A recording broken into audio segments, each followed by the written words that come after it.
Hey everyone, welcome back. Thanks for joining us for the second part of our story. Let's jump right back in. He picked up his phone and called Ben Carter, an old college friend who now ran a specialized security consulting firm for wealthy clients worried about digital privacy. Ben owed Mark a big favor after North Star Heating had provided free systems for a shelter Ben's sister ran. I need full access to email and messaging accounts, Mark explained, and I need it untraceable. Ben paused. That's crossing into some gray areas, Mark. What's this about? Let's just say someone tried to leave me for dead in a snowstorm and is about to learn why that was the worst mistake of their life. Ben paused again. Give me 48 hours. With Ben's help, Mark would soon have access to the private communications of the entire Walker family and Tim's campaign team. The information he gathered would form the foundation for the next phase of his revenge, a phase designed to not just threaten their reputations and plans, but to systematically dismantle them. The next morning dawned clear and brutally cold, temperatures plunging to record lows across Minneapolis. Inside his hotel suite, Mark reviewed the latest developments on his multiple monitors. Overnight, 3 more investors had withdrawn from Walker development projects, citing ethical concerns. Tim Nelson had canceled 2 scheduled campaign appearances, his staff citing a family emergency. Most significantly, Senator Nelson had been photographed entering the offices of his longtime legal counsel, his expression grim and distracted. They're scrambling, Tony observed, bringing Mark a fresh coffee. The question is whether they'll capitulate or counterattack. They'll try both, Mark predicted, accepting the coffee. The Walkers are too proud to surrender completely, and they have too much to lose. We need to be prepared for whatever desperate moves they attempt. His assessment proved accurate when his attorney, Sarah Miller, called mid-morning. Robert Walker just contacted me, she reported. He's offering a counterproposal. Olivia will sign the divorce papers with your terms regarding North Star Heating, but in exchange, you must sign NDAs regarding their personal conduct and business practices and agree to cease all current actions against them. Mark considered this briefly. Tell him the offer is rejected. The original terms stand, with one addition. I want written apologies from everyone present the night I was locked out. Detailed admissions of what they did, signed and notarized. They'll never agree to that, Mark, Sarah warned. Written admissions could be used against them later, regardless of any NDA. Exactly, Mark replied calmly. That's the point. The apologies are non-negotiable. While Mark's professional team continued applying legal pressure, Ben Carter implemented the next phase of digital warfare. Using the access he had established to the Walkers and Nelson's communications, he deployed a sophisticated program that intercepted and delayed their emails and text messages, creating communication gaps that heightened their paranoia and confusion. Robert would send urgent messages to his business partners that wouldn't arrive for hours. Tim's campaign team received contradictory instructions, causing further disarray. Senator Nelson found himself unable to reach key political allies at crucial moments. The surveillance feeds captured their mounting frustration. In one particularly revealing moment, Robert Walker slammed his phone down after another failed call attempt. It's like he's everywhere at once, he muttered to his wife. Our communications are compromised, our business partners are abandoning us, and the banking consortium just put the Lakeside Project review on indefinite hold. Eleanor Walker's carefully maintained composure had finally cracked. This is your fault, she hissed at her husband. You pushed too hard with that Colorado scheme. We should have just let Olivia divorce him normally instead of trying to control his company. Don't lecture me about business decisions, Robert snapped back. This was supposed to be a simple acquisition strategy. Olivia marries the man with the technology we want, then we ease him out while maintaining control through her. It's worked dozens of times before with other companies. Well, it's not working now, Eleanor retorted.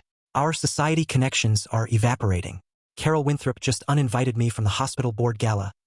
Uninvited me, Robert, after 15 years on that board. Throughout the day, Mark monitored these fractures with clinical detachment. The surveillance of Tim's apartment yielded, perhaps the most satisfying development, a heated confrontation between Tim and Olivia. My father says I need to issue a statement claiming our relationship began only recently, after you were already separated from Mark, Tim explained, not meeting Olivia's eyes. Her expression shifted from disbelief to fury. That's a lie. We've been together for months.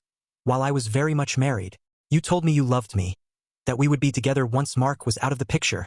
Tim straightened his tie nervously. It's just optics, Olivia. My political career. Your political career, she interrupted incredulously. What about my life? My reputation? I'm losing everything because of this. You should have thought about that before locking your husband out in a blizzard, Tim replied coldly. That video makes you look like a monster, Olivia. I need to distance myself from that image. Their argument escalated until Olivia stormed out, tears streaming down her face. She drove directly to her parents' home, where more hard truths awaited her. Robert Walker sat her down in his study, his expression severe. "You need to sign the divorce papers," he stated flatly. "Today, we can't afford any more damage." "What about North Star Heating?" Olivia protested. "The technology, the patents, everything we've been working toward." Robert's laugh was bitter. "That's gone, Olivia. Mark has outmaneuvered us completely.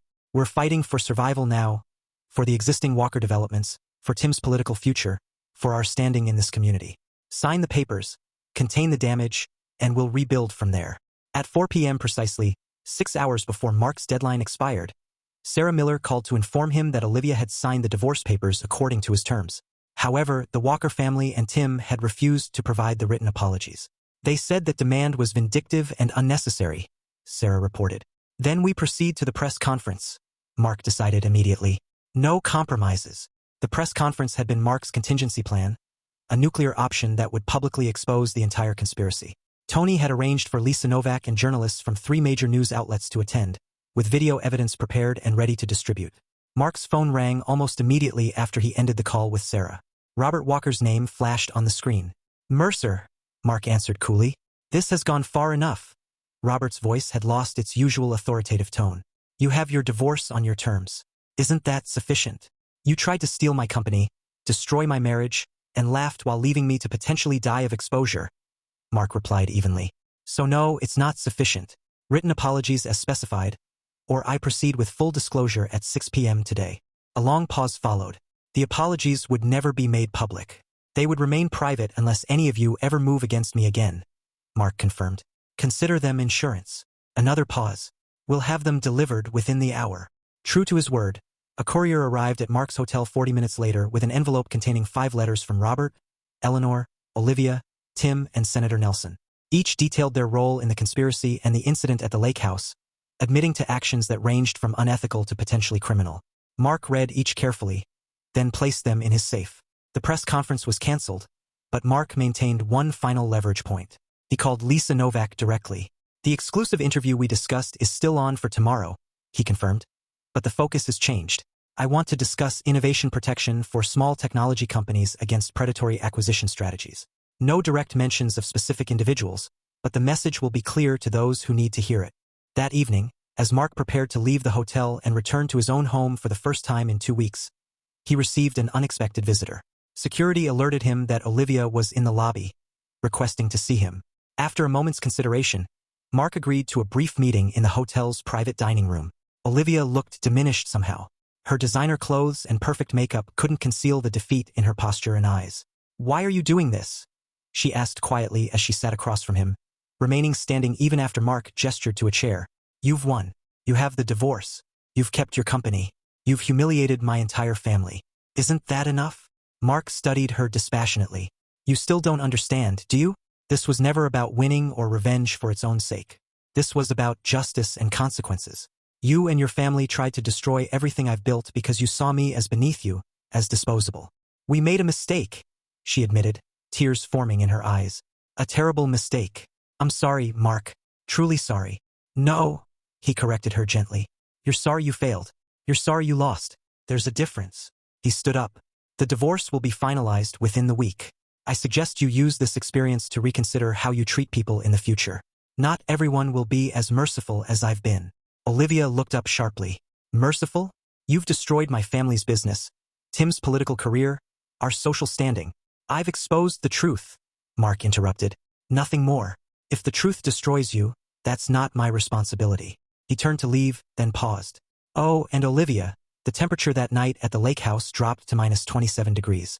A person exposed to those conditions without proper clothing would have approximately 30 minutes before hypothermia set in, 20 minutes more before death. Remember that the next time you laugh at someone's suffering." He walked out without looking back, leaving Olivia alone with the consequences of her actions. The apparent capitulation of the Walker and Nelson families proved to be merely a tactical retreat. 3 days after the divorce papers were signed and the written apologies secured, Mark discovered their true intentions when Tony burst into his office at North Star Heating. "We've got a problem," Tony announced, placing his tablet on Mark's desk. "They're moving against you through back channels." The tablet displayed intercepted emails between Senator Nelson and several regulatory officials at the Department of Energy.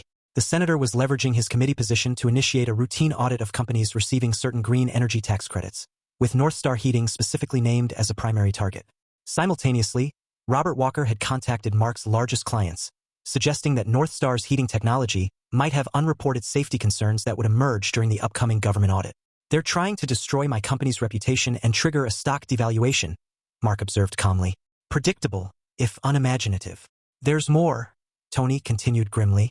"Tim Nelson has filed a police report alleging harassment and illegal surveillance. He hasn't named you specifically, but the implication is clear." Mark leaned back in his chair, processing this information. "They signed those apologies thinking it would end the matter, but now they're gambling that I won't release them, even under attack." He smiled thinly. "A miscalculation." His response was immediate and comprehensive. First, Mark contacted Sarah Miller, forwarding copies of the intercepted communications. "They violated the implicit terms of our agreement," he explained. "Prepare to file harassment and defamation suits against Robert Walker and Senator Nelson personally, not their companies or offices. Make it clear these are individual actions that will require personal testimony." Next, Mark reached out to Ben Carter, who had successfully halted the Walker Point development. "Robert Walker is making moves against my company," Mark explained.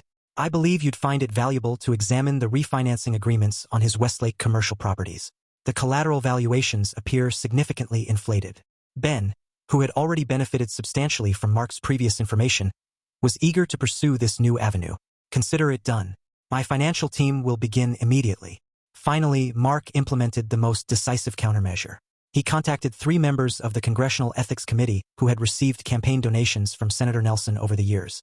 Without explicitly mentioning the senator, Mark provided documentation showing how certain committee members might be using regulatory agencies to target business competitors of their donors. "I believe this represents a concerning pattern that the Ethics Committee would want to review," Mark suggested carefully. "I've prepared a comprehensive report with supporting evidence." The effect of these countermoves was rapid and devastating. By the following afternoon, Senator Nelson received notification of a preliminary ethics inquiry regarding potential abuse of his committee position. Robert Walker's refinancing applications were suddenly subject to enhanced due diligence reviews by previously cooperative banks. Most alarmingly for them, images from the surveillance video showing Olivia and the others laughing as Mark stood freezing outside began circulating on social media. Despite no direct action from Mark himself, the panic this created was evident in the emergency meeting called at Senator Nelson's private residence. Mark's surveillance, which Tony had maintained despite the increasing risk, captured their desperate discussion. "He must have made copies of everything," the senator raged, pacing his study. "The apologies, the videos, all of it. He's releasing it strategically, even after our agreement." Robert Walker looked physically ill. 3 more investors pulled out this morning after those photos appeared online. "The bank is questioning our collateral valuations on properties that were approved just last month." "My congressional campaign is finished," Tim added despondently. "The party chairman called personally to suggest I focus on serving out my current term effectively rather than seeking higher office." Olivia, seated silently in the corner, finally spoke. "I warned you not to counterattack.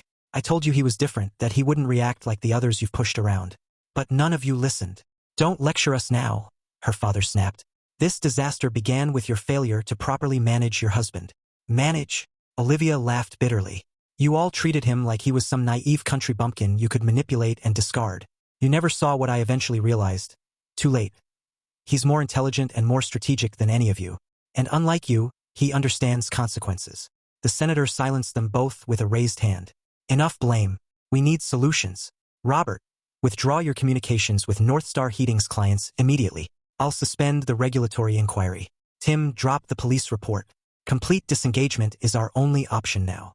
"And then what?" Robert demanded. "My company is bleeding value every day. Then we rebuild," the senator stated grimly. "From a much weaker position than before, but with a valuable lesson learned. Some opponents can't be bulldozed, some can't be bought, and apparently Mark Mercer can't be underestimated." As they implemented their retreat, Mark monitored their actions carefully. True to their word, the regulatory inquiry was quietly shelved, the police report withdrawn, and Robert's whisper campaign against North Star Heating ceased. However, Mark had one final move to make, one that would ensure they never contemplated moving against him again. He arranged a meeting with Lisa Novak, the investigative journalist who had been instrumental in exposing Tim Nelson's questionable campaign financing. "I have a new story that might interest you," Mark told her, sliding a folder across the restaurant table. "It concerns systematic attempts by certain wealthy families to acquire innovative technologies through strategic marriages and forced divorces." Lisa raised an eyebrow as she reviewed the documents. This is comprehensive: names, dates, companies, at least 6 examples of the same pattern over the past decade. She looked up at him. The Walker family isn't explicitly named, but anyone familiar with the business community would recognize the parallels. I'm not asking you to accuse anyone specific, Mark clarified. Just report on a troubling pattern in the technology acquisition space. A warning to other innovative companies, if you will. Lisa studied him carefully. This isn't just business for you, is it? Let's just say I have a personal interest in protecting innovators from predatory practices, Mark replied smoothly. The article appeared 3 days later, sending shockwaves through Minneapolis business and technology communities. While carefully avoiding direct accusations, it detailed a pattern of behavior that perfectly matched the Walker family's tactics against Mark and other entrepreneurs before him. The piece was picked up by national technology publications, prompting discussions about unethical acquisition strategies throughout the industry. For the Walker and Nelson families, this public exposure, coming after they had already retreated from their counteroffensive, was the final blow. Their social invitations dwindled further, business partners insisted on enhanced transparency in all dealings, and political allies maintained polite but noticeable distance. Mark observed their isolation with quiet satisfaction. He had not only protected himself and his company but had effectively neutralized their ability to employ similar tactics against others in the future. The predators had become the prey, exposed and vulnerable in a way they had never anticipated. When Tony came to Mark's office with reports that the Walkers were selling their Lake Superior estate, the very property where Mark had been locked out in the snowstorm, Mark made a decision that surprised even himself. Buy it, he instructed his financial advisor through a shell company. Don't let them know who the purchaser is until after closing. The acquisition was completed within weeks at a significantly reduced price, given the Walkers' increasingly desperate financial situation. Mark took possession of the keys personally, walking alone through the grand house where he had once been treated as an unwelcome outsider. In the main hall, where the family had gathered and laughed at his potential death, Mark made a call to a local contractor. I'd like to donate this property for conversion into a winter shelter for the homeless, he explained. With one condition. The name should be Second Chance Lodge, and there should be a plaque in the entrance hall that reads, "No one deserves to freeze in the cold." As he ended the call, Mark looked out through the same frosted glass panels where Olivia's laughing face had once appeared. Outside, snow was beginning to fall again, the start of another Minnesota winter. But this time, Mark Mercer stood on the inside, warm and secure in the knowledge that justice, cold and precise, had been served. 6 months after the divorce was finalized, Minneapolis had transitioned from the bitter cold of winter to the pleasant warmth of summer. The transformation of the Walker Lake estate into Second Chance Lodge was nearly complete, with the grand opening scheduled for the upcoming fall. Mark had maintained his anonymity as the donor, but the conversion had received considerable positive media coverage, particularly in contrast to the continued decline of the Walker family's social and financial standing. On a bright June morning, Mark sat in his expanded office at North Star Heating, reviewing the latest quarterly reports. The company had not only survived the attempted takeover but had thrived in its aftermath. With the Walker threat neutralized, Mark had accelerated the development of several new technologies, securing additional patents and expanding into international markets. A knock at his door interrupted his work. His assistant entered, looking slightly uncomfortable. "Mr. Mercer, you have a visitor. Olivia Walker is here. She doesn't have an appointment, but she's quite insistent about seeing you." Mark considered this unexpected development. "Show her in," he decided after a moment, "and please stay by the phone. If I call out, contact security immediately." Olivia entered cautiously, a shadow of her former self. The designer clothes and perfect styling remained, but there was a subdued quality to her presence now, a dimming of the vibrant confidence she had once projected. "Thank you for seeing me," she began, remaining standing even after Mark gestured to a chair. "I won't take much of your time." "What can I do for you, Ms. Walker?" Mark asked deliberately, using her maiden name. She flinched slightly at the formality. "I wanted to tell you in person that I'm leaving Minneapolis, moving to Seattle to start over." She hesitated. "And I wanted to apologize again, properly this time. Not because I'm forced to or because of legal considerations, but because I truly regret what happened between us." Mark studied her impassively. "Which part do you regret most? The affair? The attempt to steal my company? Or laughing while I potentially froze to death?" Olivia's composure cracked slightly. "All of it. I was a different person then. Entitled, selfish, completely blind to the consequences of my actions." She took a deep breath. "What you did to us, to my family, to Tim, it was brutal but fair. You showed us exactly who we were, and it wasn't pretty." "And Tim?" Mark inquired neutrally. "How is the former rising political star?" "We haven't spoken in months," Olivia admitted. His father arranged a position for him with a think tank in Washington, far from the public spotlight. Our relationship ended the moment it became a liability rather than an asset. Mark nodded, unsurprised. And your parents? Downsizing significantly. Dad's company has lost most of its major investors. They're selling the Minneapolis house and moving to Arizona. She attempted a weak smile. Turns out they don't do well without their social status and connections. And now you're starting fresh in Seattle, Mark observed. Convenient. Olivia's eyes flashed with a hint of her old spirit. It's not an escape, Mark. It's acceptance. I've lost everything that I once valued: my marriage, my family's standing, my social position. But in losing all that, I've gained something else. Perspective. She placed an envelope on his desk. I won't ask for your forgiveness. I don't deserve it. But I wanted you to have this. Mark didn't touch the envelope. What is it? The deed to a small property my grandmother left me. It's the only asset I have that wasn't part of our divorce settlement or tied to my family's finances. She stepped back toward the door. I've donated it to the Second Chance Lodge project. Anonymously, of course. But I wanted you to know. Mark's expression betrayed nothing, though he was genuinely surprised. How did you know I was behind that project? Olivia smiled sadly. Because I know you now, Mark. Not the way I should have known my husband, but the way one comes to know an adversary who has thoroughly defeated them. The shelter, the plaque message. It had to be you. She turned to leave, then paused. One last thing. Tim and my father, they wanted to keep fighting you to find some way to strike back. I was the one who convinced them it was futile, that you would always be 3 steps ahead. Sometimes, the only way to survive a blizzard is to acknowledge the cold and find shelter. She met his eyes directly. Goodbye, Mark. After she left, Mark sat motionless for several minutes, processing this unexpected epilogue. He finally opened the envelope and verified that Olivia had indeed transferred a valuable lakefront property to the Second Chance Lodge project. An accompanying note explained that the property could be used to expand the shelter's services or sold to fund operations later. That evening, Mark drove to the construction site of the former Walker estate, now in the final stages of its transformation. Workers were installing energy-efficient heating systems donated by North Star Heating that would ensure no one would ever feel the deadly cold within those walls again. As he walked through the nearly completed shelter, Mark paused in the main hall where he had once been locked out. The space had been reconfigured into a communal gathering area with large tables and comfortable seating. The frosted glass panels remained, but the door now featured an emergency override system that prevented it from ever being locked from the inside. His phone rang, a call from Tony. Final reports on the Walkers and Nelsons as requested. Tony informed him. Robert's company is selling off assets to cover debts. Senator Nelson's influence has waned significantly. He's announced he won't seek re-election. Tim's working at that think tank in D.C., completely out of the public eye. And Olivia. Flight to Seattle confirmed for tomorrow morning. One-way ticket. Mark ended the call and stood in the fading light of the summer evening, contemplating the journey that had brought him here. The cold rage that had fueled his revenge had served its purpose, delivering precise and comprehensive justice to those who had wronged him. The Walkers and Nelsons had learned the harsh lesson that actions have consequences, that treating people as disposable pieces in their games of power and privilege carried risks they had never imagined. As for Mark himself, he had emerged stronger, his company secure, his innovative work protected and flourishing.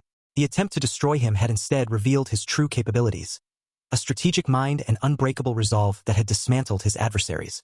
He walked to the entrance hall, where the promise plaque would soon hang. No one deserves to freeze in the cold.